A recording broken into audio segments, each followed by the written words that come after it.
Welcome, good Robin. Seest thou this sweet sight? Her dotage now I do begin to pity. For meeting her of late behind this wood, seeking sweet favors for this hateful fool, I did upbraid her, and fall out with her. For she his hairy temples then hath rounded with coronet of fresh and fragrant flowers. And when I had at my pleasure taunted her, she in mild terms begged my patience. I then did ask of her changeling child, which straight she gave me, and sent her fairy to bear him to my bower in fairyland. And now I have the boy. I will undo this hateful imperfection of her eyes, and gentle Puck, take this transformed scalp from off the head of this Athenian swain, that he awaking when the others do, may all to Athens back again repair, and think no more of this night's accidents, but as the fierce vexation of a dream. But first, I will release the fairy queen.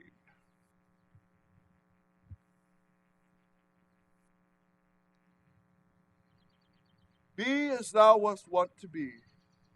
See as thou wast wont to see. Dian's bud or Cupid's flower hath such force and blessed power. Now, my Titania, wake you, my sweet queen. Oh, my Oberon. Oh, what visions I have seen. Methought I was enamored of an ass. There lies your love. Oh, how came these things to pass? Oh, how my eyes do loathe his visage now. Silence a while. Oh. Robin, take off this head. When thou wakest, with thine own fool's eyes peep. Now, thou and I are new in amity, and will tomorrow midnight solemnly dance in Duke Theseus' house triumphantly, and shall bless it to all fair prosperity. There shall the pairs of faithful lovers be, wedded with Theseus, all in jollity. Ah, fairy king, attend and mark, I do hear the morning lark. Then, my queen, in silence sad, trip we after night's shade. We the globe can compass soon, swifter than the wandering moon. Come, my lord, and in our flight, tell me how it came this night that sleeping I here was found with these mortals on the ground.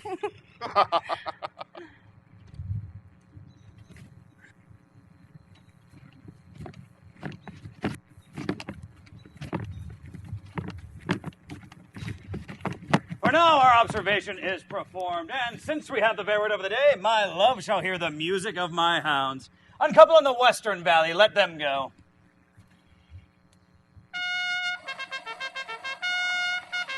We will, fair queen, up to the mountain's top to mark the musical confusion of hounds and echo in conjunction. I was with Hercules and Cadmus once, when in a wood of Crete they bayed the bear with hounds of Sparta. Never did I hear such gallant chiding. Besides the fountains, the skies, the groves, every region near seemed all one mutual cry. I never heard so musical a discord, such sweet thunder. My hounds are bred out of the Spartan kind, slow in pursuit, but matched in mouth like bells. Each under each, a cry more tunable was never hollowed to, nor cheered with horn. Judge when you hear. But soft, what nymphs are these?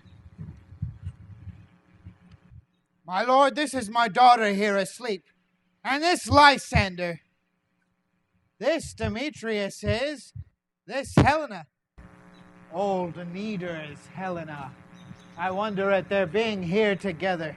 No doubt they rose up early to observe the rite of May, and hearing our intent, came here in grace of our solemnity. But speak, Aegeus, is not this the day that Hermia should give answer of her choice? It is, my lord. Go. Bid the huntsmen wake them with their horn.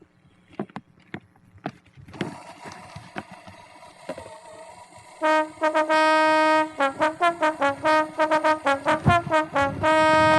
morrow, friends. St. Valentine is past. Begin these woodbirds but a couple now. Pardon, my lord. I know you two are rival enemies. How comes this gentle concord in the world that hatred is so far from jealousy, to sleep by hate and fear no enmity? My lord, I shall reply amazedly, half sleep, half waking, but as yet, I swear I cannot truly say how I came here. But as I think, for truly what I speak, and now I do bethink me, I came with Hermia hither. Our intent was to be gone from Athens, where we might, without the peril of the Athenian law. Enough, my lord, you have enough. I beg the law upon his head. They would have stolen away, they would, thereby to have defeated you and me. You, Demetrius, of your wife, and me of my consent that she should be your wife. My lord, fair Helen told me of their stealth, of their purpose hither to this wood, and I, in fury, hither followed them. Fair Helen in fancy following me. But my good lord, I wot not by what power, but by some power it is. My love to Hermia melted as the snow. Seems to me now the remembrance of an idol god, which in my childhood I did dote upon. And all the faith and virtue of my heart, the object and pleasure of my eye is only Helen. To her, my lord, was I betrothed ere I saw Hermia, and like a sickness I did loathe this food, but as in health came I to my natural taste. Now I wish it, love it, long for it, and will forevermore be true to it. Fair lovers, you are fortunately met. Of this discourse we more will hear anon. Aegeus, I will overbear your will. For in the temple by and by with us, these couples shall be eternally knit. And for the morning now is something worn. Our proposed hunting shall be set aside. Away with us to Athens. 3 and 3 will hold a feast in great solemnity. Come, Hippolyta.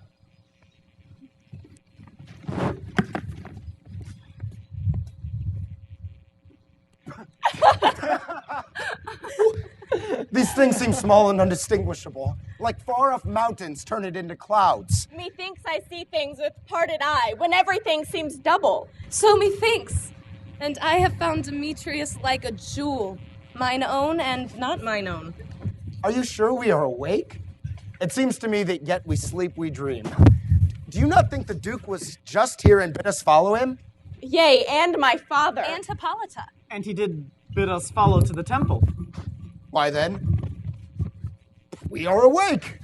Let's follow him. And by the way, let us recount our dreams.